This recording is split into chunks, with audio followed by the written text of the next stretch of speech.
The morning sun cast long shadows across the marble floors of Sterling Tower's penthouse as Marcus Jenkins wheeled his tool cart toward the service elevator. His worn blue uniform, bearing the simple logo, Jenkins Plumbing, had seen better days, but it was clean and presentable. At 52, Marcus carried himself with quiet dignity, his salt and pepper hair neatly trimmed, and his dark hands bearing the honest calluses of his trade. The elevator doors opened directly into Alexander Sterling's private sanctuary on the 45th floor. The businessman's home was a testament to extreme wealth.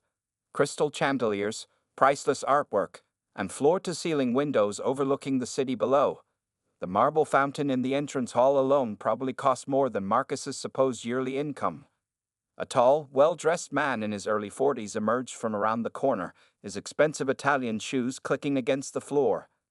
Alexander Sterling's face immediately twisted into a look of distaste as he saw Marcus. "You're late," he snapped, despite Marcus being exactly on time for the 9 a.m. appointment. "Good morning, Mr. Sterling," Marcus replied softly, his voice carrying a gentle southern lilt. "I'd apologize if I'd kept you waiting. Where's the problem with the plumbing?" Sterling's cold gray eyes narrowed. "Before you touch anything, I want to make something clear. Everything in this penthouse is worth more than you'll see in a lifetime. If you damage anything, I'll make sure you never work in this city again." Marcus simply nodded, maintaining his professional demeanor even as Sterling continued his verbal assault. What Sterling couldn't know was that behind Marcus's mild expression, his highly trained mind was already mapping every exit, noting the locations of security cameras, and identifying potential weapons should things go wrong. "The guest bathroom's giving me trouble," Sterling said, leading the way while keeping a suspicious distance from Marcus. "And make sure you put down protection for the floor. I don't want your dirty boots marking up my Italian marble." As they walked, Sterling couldn't resist commenting on a large abstract painting. "That's an original Rothko. $12 million. I suppose you people wouldn't know much about fine art, would you?" Marcus took out his floor protection and tools while Sterling hovered nearby, making phone calls and occasionally barking insulting comments. "Be careful with those tools near the vanity. It's imported from Milan. I doubt your entire business could cover replacing it." What Sterling failed to notice was how Marcus's experienced eyes caught the slight discoloration in the corner of the bathroom mirror, a sign of a hidden camera. He spotted the subtle marks on the wall indicating a concealed safe behind the painting. Most importantly, he noticed the stack of documents partially visible through Sterling's half-open briefcase in the adjoining bedroom, bearing the logo of a company Marcus's agency had been investigating for months. As Marcus worked on the clogged drain, he maintained his role perfectly. Every small flinch at Sterling's insults, every submissive "yes, sir," and "no, sir," was calculated to reinforce Sterling's assumption that he was dealing with a simple, harmless plumber. In reality, Marcus was one of the most decorated operatives in his agency's history, with successful missions across 4 continents and more confirmed eliminations than any other active agent.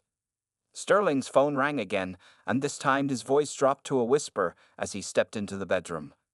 Marcus's enhanced hearing, trained through years of covert operations, picked up fragments of conversation about a shipment arriving at midnight and coordinates being transmitted securely. After 45 minutes of work, Marcus had cleared the clog and was cleaning up his tools. Sterling returned, looking even more agitated than before. "Are you finally done? I have important meetings to attend."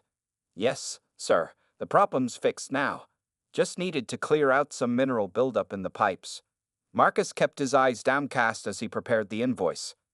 "I'm not paying full price for that simple job," Sterling declared, snatching the paper from Marcus's hands. "I'll give you half of what you're asking. Take it or leave it, and consider yourself lucky I'm paying anything at all." "Whatever you think is fair, sir," Marcus replied softly, accepting the reduced payment without complaint.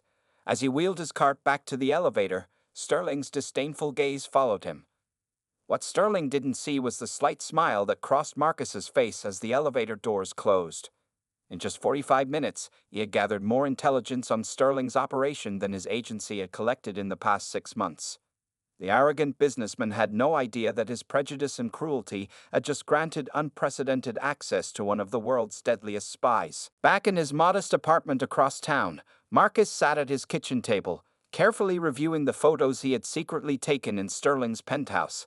The small camera hidden in his work badge had captured clear images of the documents in Sterling's briefcase, showing shipping schedules and contact information for several known arms dealers. Marcus lived alone in a simple two-bedroom apartment that perfectly matched his cover as a hardworking plumber. The furniture was old but well-maintained, family photos lined the walls, and everything about the space suggested a quiet, ordinary life.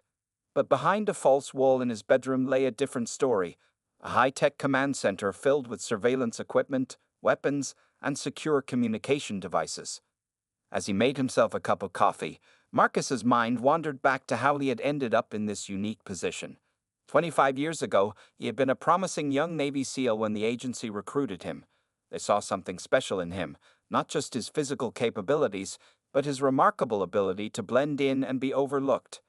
In a world of flashy James Bond-type spies, Marcus's gift was becoming invisible in plain sight. The microphone in his work boots had recorded Sterling's entire phone conversation about the midnight shipment. Marcus played it back now, his trained ear picking up details that most would miss. The coordinates mentioned matched a private dock on the city's south side, and the code words used were consistent with patterns his agency had been tracking. His secure phone buzzed, a message from his handler, Sarah Chen. Report on Sterling encounter. Marcus's fingers moved swiftly across the encrypted keyboard. Target took the bait. Confirmed connection to Rodriguez cartel. Shipping coordinates acquired. Surveillance equipment identified in master bathroom and study.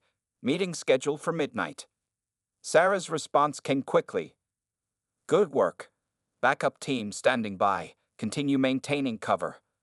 Looking at his watch, Marcus knew he had 6 more plumbing jobs scheduled for the day. Unlike many agents who used their covers sparingly, he had built a genuine plumbing business over the years. He had even earned his master plumber's license, taking night classes while conducting surveillance operations.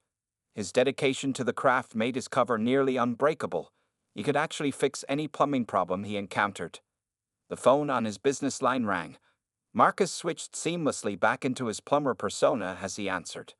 Jenkins Plumbing, how can I help you today?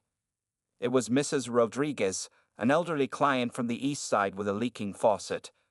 As he scheduled the repair, Marcus noted that her address was conveniently close to the dock where Sterling's mysterious shipment would arrive. Another piece of his surveillance network falling into place.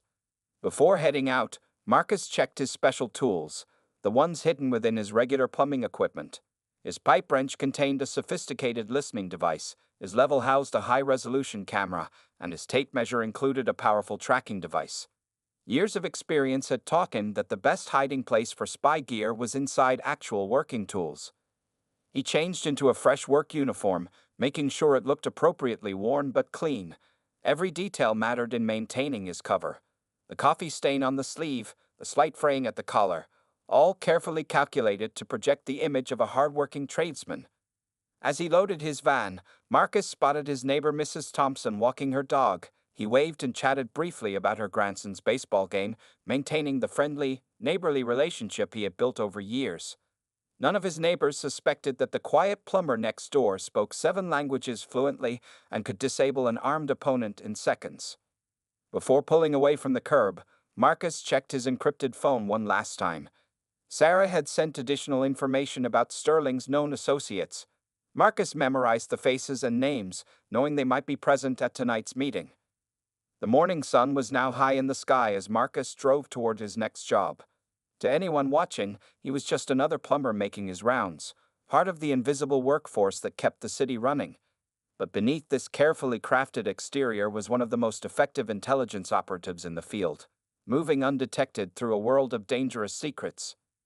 Tonight, he would begin dismantling Sterling's criminal empire. But first, he had a leaky faucet to fix for Mrs. Rodriguez. After all, maintaining his cover meant being the best plumber he could be, and Marcus Jenkins never left a job half done. By late afternoon, Marcus had returned to Sterling Tower for what was supposed to be a quick follow-up inspection. The building's security guard, who had seen him earlier, waved him through without question. However, this time the atmosphere in the penthouse was noticeably more tense. Alexander Sterling stood waiting by the elevator, his face red with anger. Behind him stood two private security guards, their stances rigid and professional. "Where is it?" Sterling demanded before Marcus could even step out of the elevator with his tool bag. "I'm sorry, sir," Marcus asked, maintaining his calm demeanor while his trained mind quickly assessed the situation. The security guards were armed, concealed weapons under their jackets, visible only to his experienced eye. Sterling stepped forward, jabbing his finger into Marcus's chest. "My Patek Philippe watch. It was on my bedroom dresser this morning, and now it's gone. The only person who's been in this penthouse today besides my staff is you." Marcus's expression remained neutral, but his mind was racing. The watch accusation was unexpected, but it could work to his advantage. "Sir, I assure you I haven't taken anything. I only worked in the guest bathroom, as you know." "Don't lie to me." Sterling's face was inches from Marcus's now. "That watch costs more than you'd make in 10 years. You couldn't resist, could you?"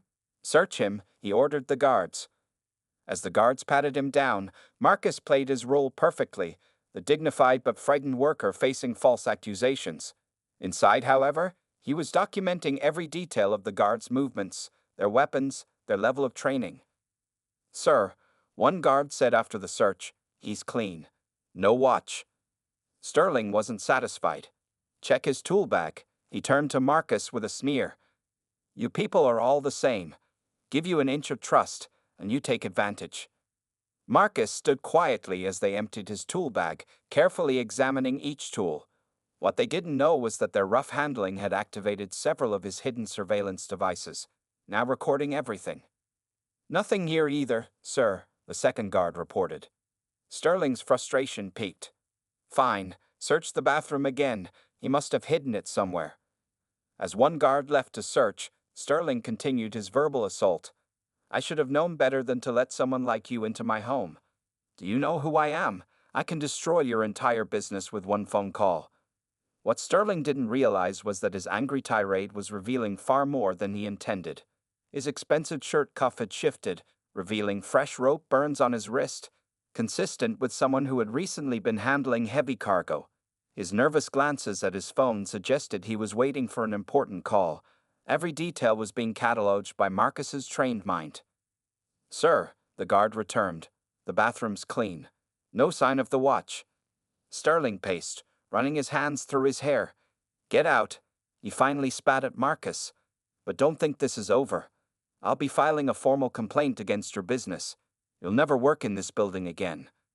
As Marcus gathered his tools, he noticed Sterling's phone light up with a message. In the brief moment the screen was visible, he caught a glimpse of coordinates, the same ones mentioned in the morning's phone call. "I'm sorry about your watch, Mr. Sterling," Marcus said softly as he headed to the elevator. "I hope it turns up." Once inside the elevator, Marcus allowed himself a small smile. Sterling's accusation had given him the perfect excuse to never return to the penthouse as a plumber, which was exactly what he needed, as his next visit would be under very different circumstances. In his van, Marcus quickly sent an encrypted message to Sarah. Sterling agitated. "Shows signs of recent physical activity. Confirmed coordinates. He's expecting something big tonight." The response came quickly. "Surveillance team in position at the dock. Stand by for further instructions." Marcus started his van and pulled away from Sterling Tower. The watch incident had been unpleasant but valuable. Sterling's emotional outburst had revealed weaknesses in his security, and his obvious stress suggested the upcoming midnight operation was even more significant than initially thought. As he drove to his next plumbing job, Marcus began mentally preparing for tonight's real work. Sterling's prejudice and arrogance had made him careless, and soon he would learn the high price of underestimating Marcus Jenkins. The sun was setting over the city as Marcus pulled his van into the quiet garage of his apartment building. After the confrontation at Sterling's penthouse, he had completed 2 more routine plumbing jobs to maintain his cover. Now it was time to prepare for the night's real mission. Inside his apartment, Marcus pressed a hidden switch beneath his kitchen counter. A section of the living room wall silently slid open, revealing his equipment room. The space was a stark contrast to the modest apartment, filled with state-of-the-art surveillance gear, weapons, and communications equipment. Marcus shed his plumber's uniform, revealing a body that defied his apparent age. Decades of training had kept him in peak physical condition, though he was careful to hide this under loose-fitting work clothes. He pulled on black tactical gear, checking each piece of equipment with practiced precision. His secure phone buzzed with an incoming message from Sarah. Dock surveillance confirms increased activity. 6 armed guards spotted. 2 shipping containers arrived an hour ago. Sterling left his penthouse 20 minutes ago, heading your way. Marcus moved to his computer system, pulling up the footage from the devices he planted in Sterling's penthouse. The bathroom camera had captured Sterling making several anxious phone calls after Marcus left. In one conversation, Sterling mentioned specialized merchandise and high-paying buyers. As he prepared his gear, Marcus reflected on the day's events. Sterling's missing watch was likely a ruse, an attempt to establish an alibi by creating an incident that would be remembered. The businessman probably thought he was being clever, but to Marcus's trained eye, it was an amateur move. The specialized gear he selected for tonight's operation was disguised as common objects. His watch contained a signal jammer, his belt buckle housed a miniature camera, and his boots were equipped with sound-dampening technology. Each item had been tested countless times in the field. Sarah's voice came through his earpiece. Team 2 reports Sterling just arrived at the dock. He's with 3 men we've identified as members of the Rodriguez cartel. Waiting for your lead, Marcus. Understood, Marcus replied softly, checking his weapons one last time. Maintain distance. Let them think they're alone. He pulled up detailed blueprints of the dock area on his computer. The shipping container's placement, as shown by surveillance photos, created several blind spots, perfect for his approach.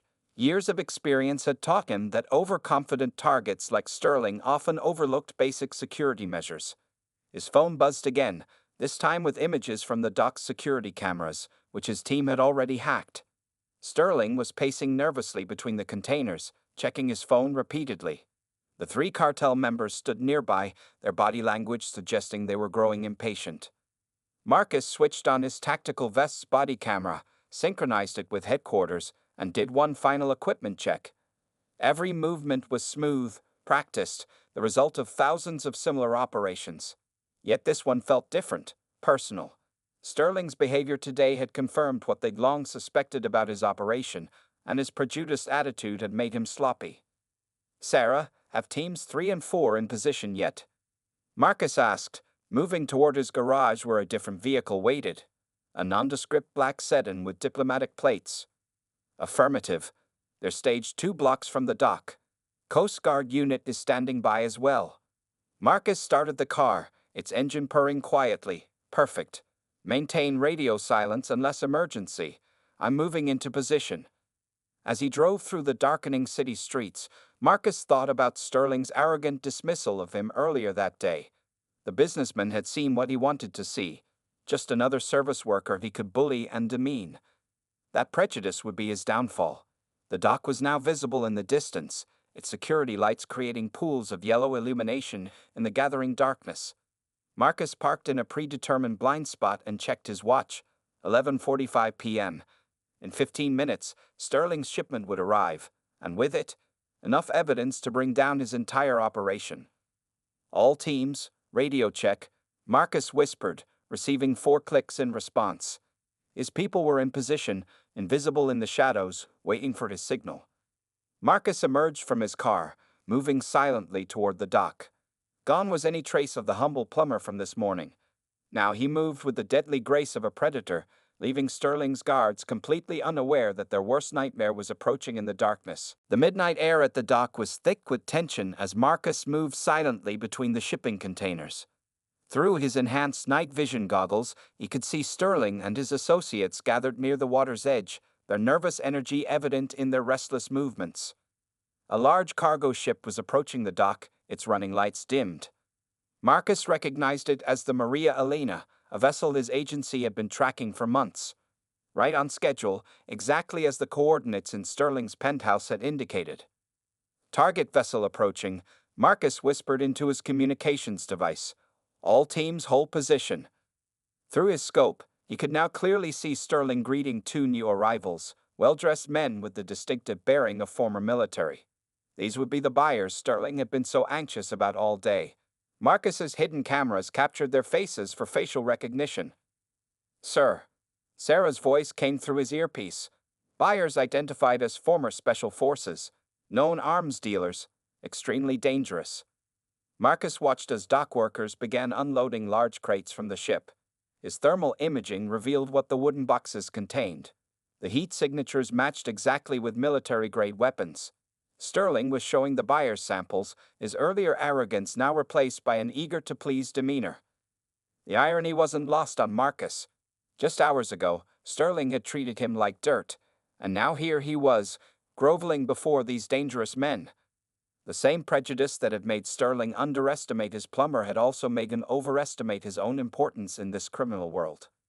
Package is confirmed, Marcus reported quietly, moving to position Alpha. He slipped through the shadows, years of training evident in every silent step. The dock workers were too focused on their task to notice the slight movement behind the containers. Sterling's security guards, though armed, were watching the water, not expecting trouble from behind. The first crate was opened, revealing rows of assault rifles. One of the buyers was examining them with obvious approval while Sterling talked prices. Marcus captured everything on his body camera: the weapons, the money changing hands, the incriminating conversations. "All teams, prepare to move on my mark," Marcus whispered. He was now in perfect position, hidden in a blind spot that Sterling's security had failed to cover.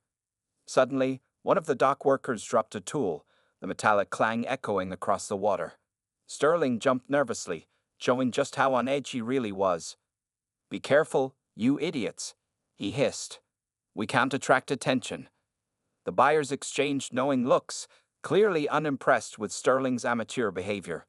Marcus could read their body language. They were starting to have doubts about this partnership. "Sir." Sarah's voice came through again. Harbor patrol boat detected approaching from the south. "Right on schedule," Marcus replied softly. The patrol boat was actually operated by his team, but Sterling didn't know that. Panic spread across Sterling's face as he spotted the patrol boat's lights. "Quick, cover everything up," he ordered, his voice cracking. The dock workers scrambled to close the crates while the buyers stepped back into the shadows. This was the moment Marcus had been waiting for. "All teams, execute now," he commanded. In perfect synchronization, floodlights blazed to life around the dock. Teams of agents emerged from multiple positions, weapons drawn. The harbor patrol boat sped in, this powerful searchlight pinning the criminals in its beam. "Federal agents, nobody move," the commanding voice rang out across the dock. The look of sheer confusion on Sterling's face was priceless as he saw his carefully planned operation crumbling. The buyers immediately surrendered, being professionals who knew when they were beaten. Sterling's security guards, realizing they were hopelessly outnumbered, dropped their weapons. But Sterling himself turned to run, directly toward Marcus's position. As he rounded the corner of a shipping container, he crashed straight into a familiar figure standing in his path. "Going somewhere, Mr. Sterling?" Marcus asked quietly, his voice carrying the same gentle tone from their morning encounter, but now with an edge of steel beneath it. Sterling's eyes widened in recognition and disbelief. The humble plumber he had humiliated now stood before him in full tactical gear, leading the operation that had just destroyed his criminal empire. "You? But you're just a..." Sterling stammered. "A plumber?" Marcus smiled slightly.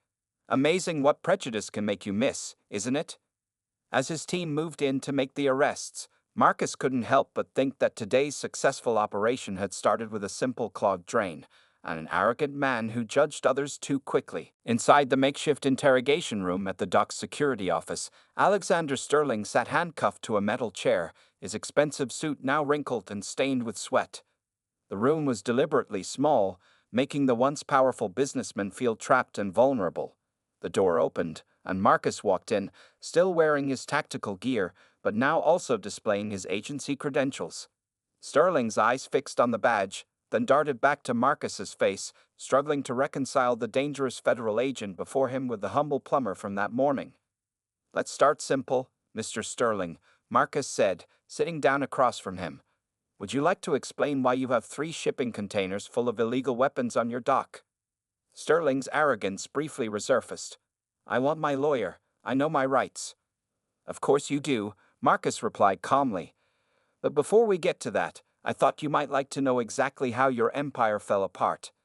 He placed several photographs on the table, crystal clear images of Sterling's hidden penthouse safe, his secret documents, and the coordinates from his phone. How did you?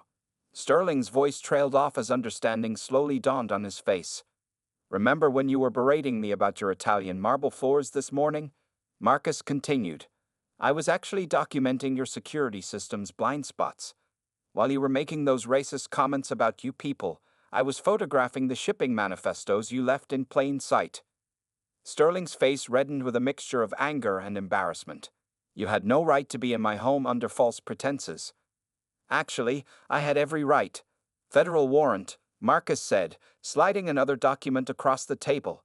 And for the record, I really am a licensed master plumber. Your guest bathroom really did have a mineral buildup problem, which I fixed, by the way. Through the one-way glass, other agents watched as Marcus systematically broke down Sterling's defenses. Sarah coordinated with teams processing the scene, but she couldn't help smiling as she watched her best agent at work. The watch accusation was clever, Marcus continued, creating an incident that would be remembered, trying to establish an alibi. But it also gave us the perfect excuse to document everything in your penthouse while searching for it. Your own prejudice made you sloppy. Sterling slumped in his chair, his carefully constructed world crumbling around him. How long? He finally asked. How long have you been watching me? 3 years, Marcus replied. We've had our eyes on your weapons trafficking operation for a while, but we needed someone on the inside, someone you wouldn't suspect, someone you would look down on and underestimate. He leaned forward slightly. You see, Mr. Sterling, your biggest weakness wasn't your security system, or your phone calls, or even your business practices. It was your assumption that someone like me, a black plumber with a southern accent, couldn't possibly be a threat to someone like you. Through the window, they could see the dock lit up with law enforcement activity. Teams were cataloging weapons, arresting conspirators, and seizing evidence. Sterling's entire operation was being dismantled piece by piece. Your buyers were actually quite impressed when we arrested them, Marcus added. They couldn't believe you'd let a federal agent walk right into your home. One of them said, and I quote, "That's what happens when you judge people by their cover." Sterling finally broke. What do you want from me? Names, Marcus replied simply. Every contact, every buyer, every supplier. Your cooperation might make things easier for you. He stood up, straightening his tactical vest. I'll give you a moment to think about it. Your lawyer should be here soon. As Marcus turned to leave, Sterling called out, Wait. The watch. There never was a missing watch, was there? Marcus paused at the door. No, Mr. Sterling, there wasn't. But your reaction to it told us everything we needed to know about your character. He smiled slightly, and about who you really are beneath that expensive suit. Walking out of the interrogation room, Marcus nodded to Sarah, who was waiting with a stack of preliminary reports. Behind them, through the window, Sterling sat alone, a broken man undone by his own prejudice and arrogance. Send in the documentation team, Marcus instructed. I want everything recorded. As he headed toward the command center, he couldn't help but think that today's events would make an excellent training case for future agents, a lesson in how prejudice can blind even the smartest criminals to the danger right in front of them. 1 week after Sterling's arrest, the story dominated national headlines. Weapons ring busted. Billionaire's empire crumbles. Read the front page of the morning paper. Inside Marcus's command center, walls of monitors displayed news coverage from around the world, each telling a different part of the incredible story. Marcus sat at his desk, reviewing the final operation reports while Sarah briefed their superiors via secure video link. The numbers were staggering. Over $300 million in seized weapons, 47 arrests across 3 continents, and bank accounts frozen in 12 countries. Sterling singing like a bird, Sarah reported, setting down a fresh stack of documents. He's named every contact, every corrupt official, every hidden account. He's hoping for a reduced sentence. Marcus nodded, remembering Sterling's transformation from arrogant businessman to desperate informant. Amazing what a week in federal custody can do to someone's attitude. The evidence collected from Sterling's penthouse had proven invaluable. Those few hours Marcus spent fixing the guest bathroom had yielded enough intelligence to dismantle not just Sterling's operation, but 3 other major weapons trafficking networks connected to him. The Rodriguez cartel is falling apart, Sarah continued, pulling up satellite images on the main screen. Without Sterling's distribution network, they've lost their main pipeline to European buyers. Our teams in Mexico are moving in on their remaining facilities now. Marcus's secure phone buzzed with a message from headquarters. The director wanted to present him with a commendation, but Marcus had already declined. Public recognition would only compromise his ability to maintain his cover. What about the plumbing business? Sarah asked, knowing how much effort Marcus had put into maintaining his legitimate operation. Jenkins Plumbing stays open, Marcus replied with a slight smile. In fact, I have 3 appointments tomorrow. Best cover story is one that actually works. On one of the monitors, footage showed Sterling being led into court, his designer suit replaced by prison orange. The man who had looked down on a humble plumber was now facing 30 years in federal prison. The agency psychologists were impressed, Sarah mentioned, pulling up another file. They said Sterling's prejudice created the perfect blind spot. He was so convinced that a black plumber couldn't possibly be a threat that he ignored obvious warning signs. Marcus thought back to that morning in the penthouse, how Sterling's condescending attitude had actually made the operation easier. Prejudice is a weakness, he said quietly, one that we can use against targets like Sterling. The next report showed the impact of their operation. Weapon shipments intercepted, terrorist cells disrupted, violent crimes prevented. What had started as a simple undercover assignment had grown into one of the most successful anti-trafficking operations in agency history. The dock workers are cooperating too, Sarah added. Turns out Sterling treated them the same way he treated you. They were happy to turn on him once we brought them in. Marcus stood and walked to the window, looking out over the city. Somewhere out there, another criminal like Sterling was probably looking down on someone they thought beneath them, never suspecting that their prejudice might be their undoing. The director has another assignment, Sarah said, holding up a new file. Another wealthy target, similar profile to Sterling. They want you to handle it. Let me guess, Marcus smiled. They need a plumber? Actually, this time they're thinking janitor, Sarah replied. The target has a cleaning service contract with several sensitive facilities. Marcus nodded, already thinking about how to approach the new mission. He'd need to update his cover story, acquire the right certifications, learn the specific skills required. Just as he'd become a genuine master plumber for the Sterling operation, he would make sure his new role was completely authentic. One more thing, Sarah added, her tone lighter. Sterling's former head of security called. He's willing to testify about everything, but he had one question first. He wanted to know if you really fixed that clogged drain in the guest bathroom. Marcus laughed. Tell them I did. I told Sterling I never leave a job half done. As the sun set over the city, Marcus began preparing for his next mission. His tools would be different, but the principle would remain the same. People see what they expect to see, and their prejudices blind them to the truth hiding in plain sight. Tomorrow, he would go back to fixing pipes and unclogging drains, maintaining his cover while watching for the next Sterling, another powerful person who would learn too late that underestimating others was a dangerous mistake. 3 months after Sterling's arrest, Marcus sat in his small plumbing office, reviewing invoices for the week. His phone buzzed with a text from Mrs. Thompson. Another leaky faucet needed fixing. Life had returned to its normal rhythm, or at least what passed for normal in his unique situation. The morning newspaper on his desk carried a small article about Sterling's sentencing. 25 years in federal prison, all his assets seized, his empire dismantled.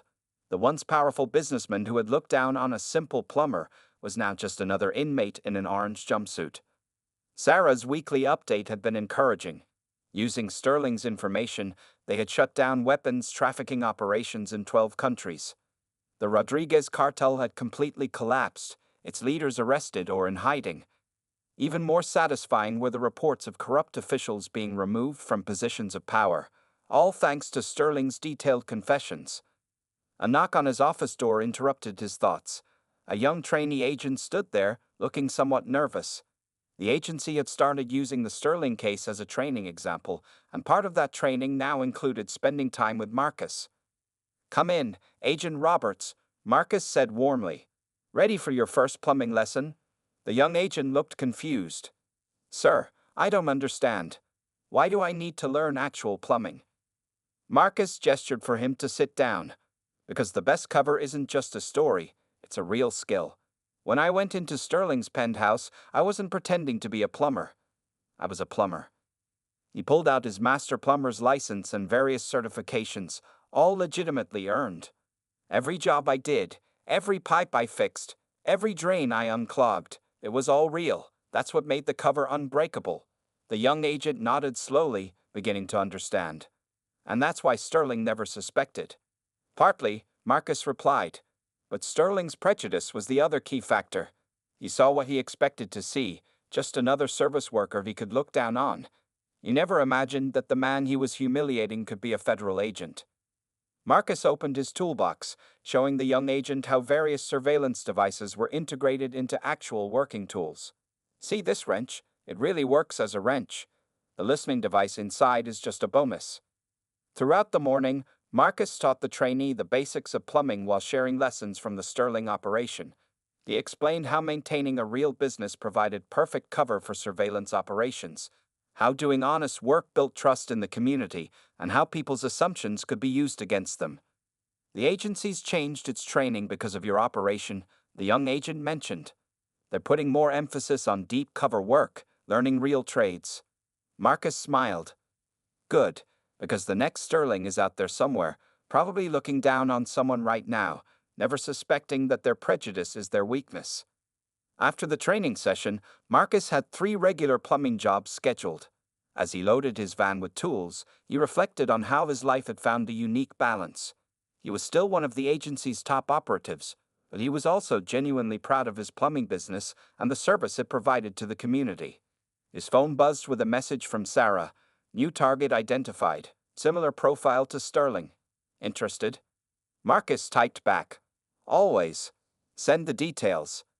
As he drove to his first job of the day, Marcus thought about Sterling, probably sitting in his prison cell, still trying to understand how he'd been outsmarted by someone he had dismissed so easily. The lesson was clear. Underestimating people based on prejudice wasn't just morally wrong, it was dangerous. The van pulled up to a modest house where an elderly customer waited with a broken water heater. Marcus gathered his tools, both ordinary and specialized, ready to do both of his jobs with equal skill and dedication. Good morning, ma'am, he said with his characteristic gentle smile. Let's take a look at that water heater. As he worked, Marcus kept his eyes and ears open as he always did. After all, in his line of work, both of them, you never knew when something important might surface. Somewhere out there, another criminal was waiting to make Sterling's mistake, and Marcus would be ready when they did. The humble plumber who was so much more had learned long ago that the best way to hide was in plain sight, and the best disguise was simply being exactly who people expected you to be, even if they were wrong about who that was.